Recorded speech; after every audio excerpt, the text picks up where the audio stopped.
नमस्कार दोस्तों, I hope आप सब लोग एकदम बढ़िया होंगे। हम लोग पढ़ रहे थे मध्यकाल भारत। मध्यकाल भारत में हमने देखा तुर्कों का आक्रमण, अरबों का आक्रमण और शमशानी वंश का आक्रमण। अब उसके बाद में अपना जो सबसे पहला वंश जो दिल्ली सल्तनत पे राज करता है वो होता है गुलाम वंश। तो आज हम पढ़ने वाले हैं गुलाम वंश के बारे में, कौन उसके प्रमुख राजाओं के बारे में कि किस राजा ने क्या निर्माण कार्य करवाया, कौन सा नया पद बनवाया। तो आज का अपना टॉपिक है गुलाम वंश।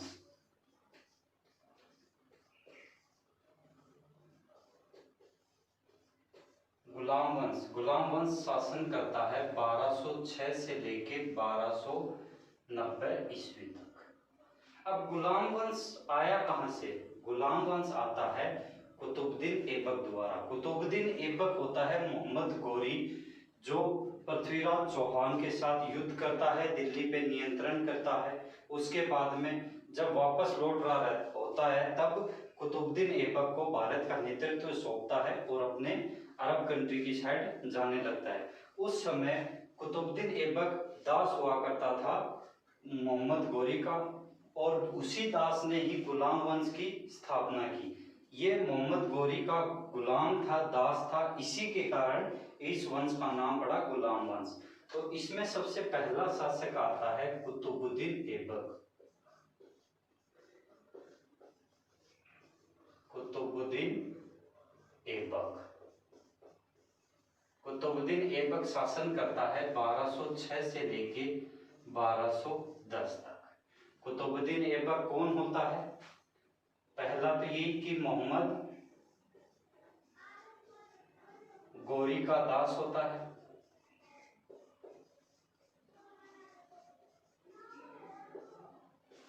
और जब मोहम्मद गोरी इसे भारत का नेतृत्व सौंप के जाता है, उस समय इसकी राजधानी होती है लाहौर, और यही होता है जो भारत में तुर्की राज्य की स्थापना करता है, तुर्की राज्य का संस्थापक। अब कुतुबुद्दीन ऐबक कुछ महत्वपूर्ण निर्माण कार्य करवाता है। महत्वपूर्ण निर्माण कार्यों में इसका सबसे पहला कार्य तो होता है कुतुब मीनार का निर्माण। कुतुब मीनार का निर्माण कार्य ये शुरू जरूर करवाता है, पर जब तक इसका निर्माण कार्य पूर्ण होता है उससे पहले ही कुतुबुद्दीन ऐबक की मृत्यु हो जाती है। जो कुतुब मीनार का नाम है कुतुब मीनार नाम कैसे पड़ा? तो इसका एक गुरु हुआ करता था बख्तियार काकी।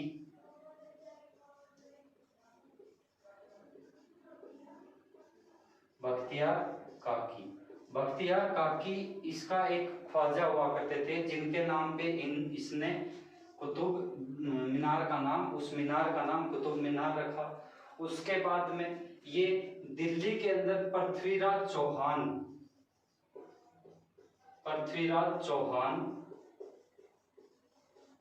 तृतीय को हराता है। मोहम्मद गोरी को हराने के बाद में गुलाम वंश की स्थापना करके कुतुबुद्दीन ऐबक आता है। कुतुबुद्दीन ऐबक पृथ्वीराज चौहान जिन्होंने एक किला बनवाया था जिसका नाम था राय पिथौरागढ़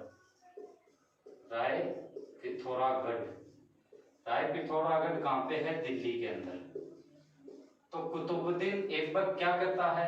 पृथ्वीराज चौहान द्वारा निर्मित राय पिथौरागढ़ को तुड़वाकर वहां पर कुव्वत उल इस्लाम मस्जिद का निर्माण करता है। कुव्वत उल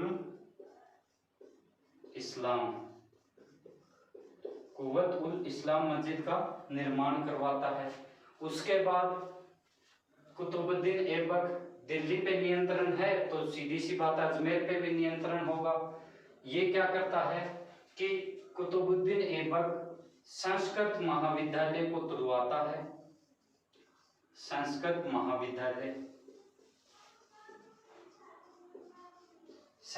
महाविद्यालय का निर्माण किसने करवाया था? विग्रहराज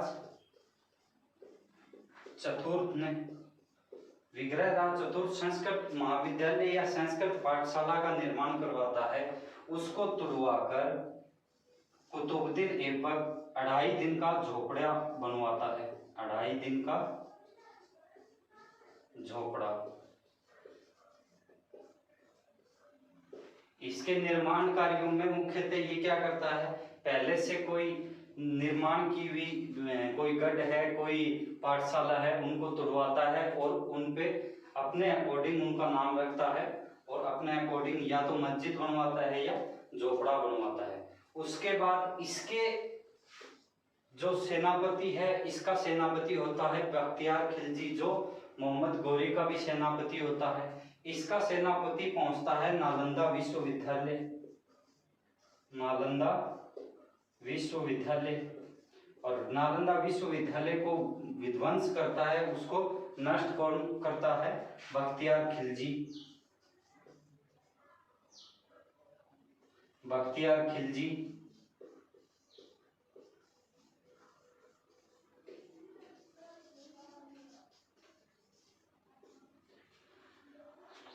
बख्तियार खिलजी कौन होता है, कुतुबुद्दीन ऐबक और मोहम्मद गोरी, जो इसका मालिक था, जिसका ये गुलाम था, इन दोनों का ही सेनापति होता है। जब मोहम्मद गोरी होता है उस समय ये क्या करता है, बख्तियार खिलजी उस समय विक्रमशिला विश्वविद्यालय को विध्वंस करता है, और जब ये कुतुबुद्दीन ऐबक का सेनापति होता है, सेना नायक होता है, उस समय नालंदा विश्वविद्यालय को नष्ट करवा देता है।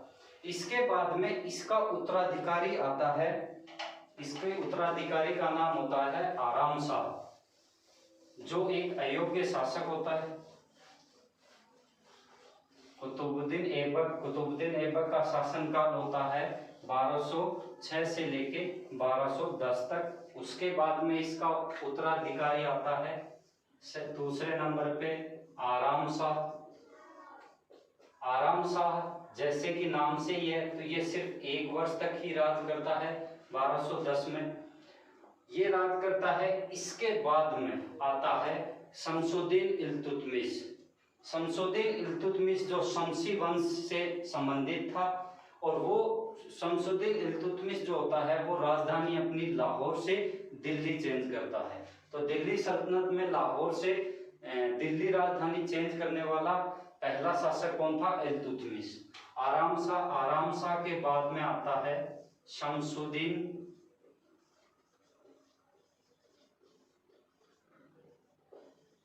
इल्तुतमिश, जो 1210 से लेके 1236 तक राज करता है। 1236 तक दिल्ली सल्तनत में राज करता है। ये क्या करता है, सबसे पहले अपनी राजधानी लाहौर से स्थानांतरित करता है दिल्ली। तो लाहौर से दिल्ली लाने वाला सबसे पहला शासक कौन, शमसुद्दीन इल्तुतमिश। उसके बाद में ये पहला ऐसा शासक होता है जो सुल्तान की उपाधि धारण करता है और स्वतंत्र शासन करता है, स्वतंत्र साम्राज्य की स्थापना करता है। इसके बाद में ये एक प्रथा का प्रचलन करता है, जिस प्रथा को बोला जाता है इक्ता प्रथा। इक्ता प्रथा, इक्ता का मतलब होता है, ये एक अरबी शब्द है, इक्ता, और इक्ता का अर्थ होता है भूमि। और इक्ता प्रथा से इसका संबंध ये था कि ये क्या करता था, जब इसके सैनिक और अधिकारी होते थे वो या युद्ध में जाते थे या कोई लूटपाट करके लाते थे, तो ये क्या करता था, उनको वेतन की बजाय भूमि देता था। वेतन ना देके वेतन की जगह भूमि दान में दिया करता था। ये थी इसकी इक्ता प्रथा। और जिसको ये भूमि देता था, जो भूमि स्वीकार करता था, उसे बोला जाता था इक्तादार। इल्तुतमिश ने एक प्रथा चलाई जिसका नाम था इक्ता प्रथा। इक्ता का अर्थ होता है भूमि। और ये क्या करता था, जब इसके सैनिक और अधिकारी युद्ध या किसी आक्रमण से आते थे विजेता होके, तब ये वेतन के बदले में और उनको भूमि दिया करता था, जिस प्रथा को बोला जाता है इक्ता प्रथा। और जो भूमि स्वीकार करते थे, जो भूमि लेते थे, वो होते थे इक्तादार। इसके बाद में इक्ता प्रथा के बाद में ये एक पद का निर्माण करता है जिस पद को बोला जाता है 10-40। 10-40 या चह लगानी। चह लगानी 10-40 क्या हुआ करता था उस समय? इसने एक 40 तुर्क सरदारों का 40 तुर्क सरदारों का समूह बनाया था जो इसके शासन प्रशासन में इसकी सहायता करते थे, इसको सलाह देते थे शासन प्रशासन से संबंधित। उसी को इसने नाम दिया था 10-40। आगे चल के कालांतर में 10-40 ही एक तरीके से प्रशासन देखने लगती है। जब भी कोई योग्य शासक नहीं होता है तब ये 10-40 ही वास्तविक शासन करती है। तो 10-40 क्या थी? 40 तुर्क सरदारों का एक समूह था जो इल्तुतमिश था उसको शासन और प्रशासन करने में सहायता प्रदान करते थे। इल्तुतमिश का एक उपनाम है, इसे गुंबद निर्माण का पिता भी कहा जाता है। गुंबद निर्माण का पिता, गुंबद निर्माण का पिता किसे कहा जाता है? इल्तुतमिश को। भारत में जो प्रथम मकबरा बनवाया गया था वो भी किसके द्वारा बनवाया गया था? इल्तुतमिश। भारत का प्रथम मकबरा, भारत का प्रथम मकबरा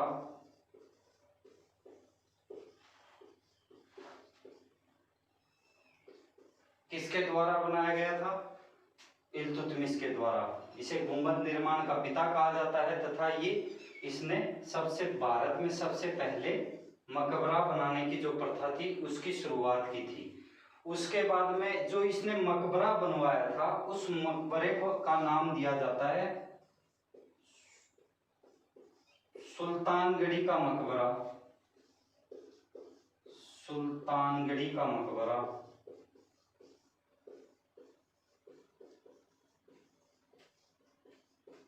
जो इसने अपने पुत्र की याद में बनवाया था और इसके पुत्र का नाम था नासिरुद्दीन महमूद।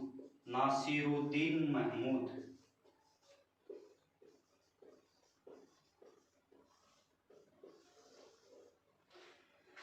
इल्तुतमिश एक प्रथा चलाता है, इक्ता प्रथा। उसके बाद में 10-40 या चह लगानी का गठन करता है जो एक 40 तुर्क सरदारों का समूह होता है। इसे गुंबद निर्माण का पिता कहा जाता है। भारत में प्रथम मकबरा या मकबरा बनाने की प्रथा इसी ने प्रचलित की थी। ये सबसे पहले बनवाता है सुल्तानगढ़ी का मकबरा जो अब इसने अपने पुत्र नासिरुद्दीन महमूद की याद में बनवाया था। उसके बाद में इसके बारे में ये कहा जाता है कि ये न्यायप्रिय शासक था। जब भी इसके दरबार में कोई आता था या कोई न्याय चाहने वाला व्यक्ति होता था तो वो लाल वस्त्र धारण करके आता था। जब कोई व्यक्ति होता था जिसको न्याय चाहिए तो वो इसके दरबार में लाल वस्त्र पहन के आता था और इससे न्याय की मांग करता था। इल्तुतमिश के बाद में इसका पुत्र रुकनुद्दीन फिरोज शाह, रुकनुद्दीन फिरोज शाह दिल्ली सल्तनत की गद्दी पे बैठता है। शमसुद्दीन इल्तुतमिश के बाद में रुकनुद्दीन फिरोज शाह,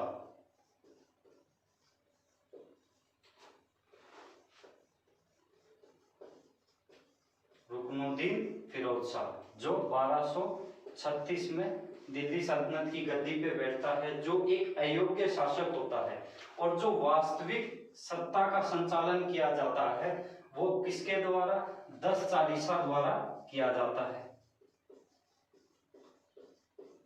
जब इल्तुतमिश की मृत्यु हो रही थी तो इल्तुतमिश की आखिरी इच्छा ये थी कि उसके बाद में इसकी पुत्री रजिया ही दिल्ली सल्तनत की सुल्तान बने, पर रुकनुद्दीन फिरोज शाह दिल्ली का सुल्तान बनता है। उसका एक महत्वपूर्ण कारण ये भी था कि जो तुर्क सरदार थे वो एक महिला को अपने सुल्तान के रूप में स्वीकार नहीं करना चाहते थे। इसी कारण उन्होंने रुकनुद्दीन फिरोज शाह को शासक बनवाया और खुद संरक्षक के रूप में कार्य करने लगे। उसी के दौरान जो 10-40 साथी तुर्क सरदार थे उनके हाथों में सत्ता चली गई और ये राजा है वो नाम मात्र का राजा बन के रह जाता है। इसी के शासन काल में 1236 में ही रजिया सुल्तान है, रजिया सुल्तान आती है और लाल वस्त्र जो इल्तुतमिश के दरबार में न्याय मांगने वाला व्यक्ति पहनता था, तो रजिया सुल्तान 1236 में इसके शासनकाल में, रुकनुद्दीन फिरोज शाह के शासनकाल में जनता के पास जाती है लाल वस्त्र धारण कर और जनता पे हो रहे अत्याचारों के बारे में और उनको ये आश्वस्त करती है कि अगर वो खुद सुल्तान बन गई तो जनता को अत्याचारों से मुक्ति मिल जाएगी। इसको देखते हुए वहां के जो तुर्क अमीर थे वो काफी प्रभावित होते हैं और जनता भी प्रभावित होती है, जिससे जनता प्रभावित होकर जो राजमहल था फिरोज शाह का उस पर आक्रमण कर देती है। फिरोज शाह को बंदी बना लिया जाता है और रजिया सुल्तान को दिल्ली की गद्दी पे काबिज कर दिया जाता है। इसके बाद में दिल्ली की गद्दी के ऊपर आती है रजिया सुल्तान। रजिया सुल्तान पुत्री होती है इल्तुतमिश की, जो 1236 से लेकर 1240 तक शासन करती है। रजिया सुल्तान दिल्ली सल्तनत के काल में और दिल्ली में प्रथम और अंतिम मुस्लिम महिला शासिका थी। प्रथम व अंतिम मुस्लिम महिला शासिका।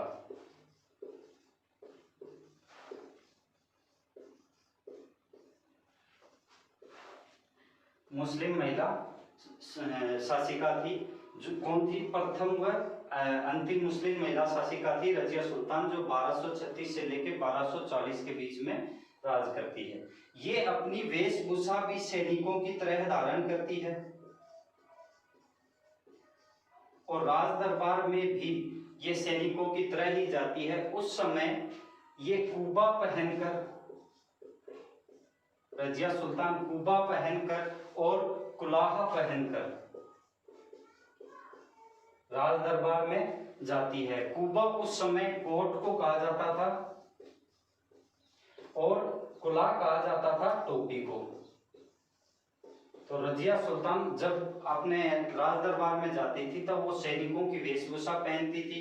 दूसरा कुबा कोट और कुलाह पहनकर राज दरबार में जाया करती थी और जब जनता के पास जाती थी तो हाथियों पे बैठ के जनता के पास जाया करती थी।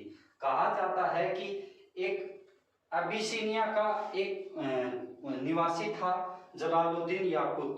जलालुद्दीन याकूत को ये आवश्यकता से अधिक महत्व देती है।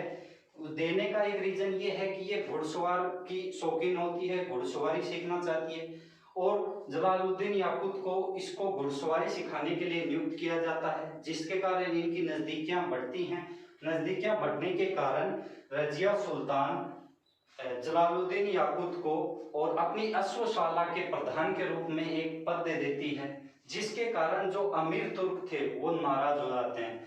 तो ये अपने रजिया सुल्तान है वो अपने शासन काल में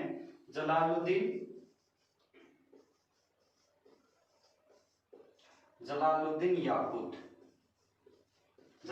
याकूत था अबिसिनिया का निवासी होता है, जिसे ये एक महत्वपूर्ण पद देती है, अमीर ए आखुर पद। कौन से पद को बोला जाता था? अश्वशाला प्रधान को बोला जाता था। अश्वशाला प्रधान को कहा जाता था अमीर ए आखुर। ये जलालुद्दीन याकूत को अमीर ए आखुर यानी अश्वशाला प्रधान का पद देती है और आवश्यकता से अधिक महत्व देती है, जिसके कारण जो तुर्क अमीर थे, इस जो 10 चालीसा का समूह था वो इससे नाराज हो जाता है। इसी को देखते हुए एक बठिंडा का सरदार होता है, बठिंडा सरदार अल्तुनिया। बठिंडा सरदार होता है अल्तुनिया क्या करता है? जो अल्तुनिया चाहता है रजिया से विवाह करना, पर रजिया महत्व देती है किसको? याकूत को। इसी वजह से जब याकूत और रजिया दोनों साथ होते हैं उस समय, और अल्तुनिया इन दोनों को बंदी बना लेता है, याकूत का वध कर देता है और रजिया सुल्तान को बंदी बना ले जाता है। कुछ समय बाद अपनी कूटनीति के कारण रजिया सुल्तान है वो विवाह करती है अल्तुनिया के साथ में। अल्तुनिया के साथ विवाह करने के बाद में कुछ समय बाद जब ये बठिंडा से वापस दिल्ली लौट रहे थे, उस समय जो रजिया सुल्तान का भाई है बहराम शाह, वो अल्तुनिया और रजिया दोनों का वध कर देता है और दिल्ली की सत्ता पे काबिज होता है। बाकी का जो अपना बहराम शाह से आगे का है वो अपन पढ़ते हैं नेक्स्ट वीडियो में। धन्यवाद।